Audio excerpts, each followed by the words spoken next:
You're the only one for me. I wanna believe in everything that you say. So yun guys, dito tayo magla-lunch sa Yamal Altib sa tapat ng office natin. Sama din si parang Halat at si Kuya Son Bago. Ayan kasama.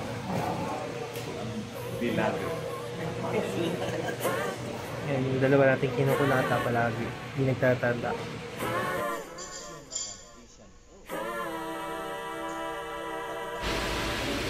So yan guys, dito sa loob ng Yamal Altib Seafood Restaurant. Yan. Pwede ka mamili dito tapos lulutuin. Ayan, yung mga options dito.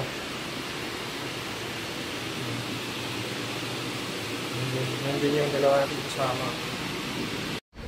So, ito na yung ating lunch guys. Syukran, brother. Ang dami naman nun. Ano natin kakainin yan? Ang laki naman ng isda, may salde. So, ito na yung ating lunch guys. Kain na tayo.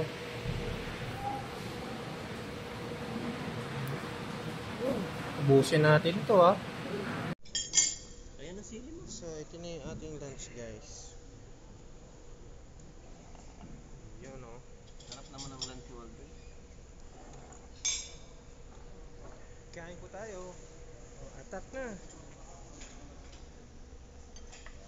Guys, dito muna tayo sa Jerjer. Mayroon bang Jerjer ng busog? Jerjer. Jerjer. Gusto naman Jerjer. Ano, dali. Sarap yung sauce na nilalagay. Prepare na, miss kong kanin. Laki na fill ha. Let's go. Saan na tayo pupunta? Nabiyahe ba tayo? Ito na lang next week. Masaya yan. Kain na. Masaya ba Ganun tayo? kasi kami pag millennial. Masaya na yung bata. Happy yarn. Next ko naman next week. Isang cheers muna kay Salve. Parang Alan, isang cheers muna tayo dyan. Isang cheers muna. Cheers sa magbabakasyon.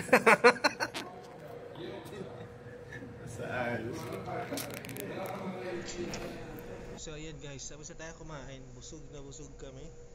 Yung mangyan, busog na busog oh. Hindi nang pakpapak eh. Last man standing si Kuya Salve. Shoutout kay Kuya Fredo. Kuya Fredo Torrejos. Kung nandito kayo, ikaw sana yung taga-simot eh. Yan, so yun lang yung ating content guys.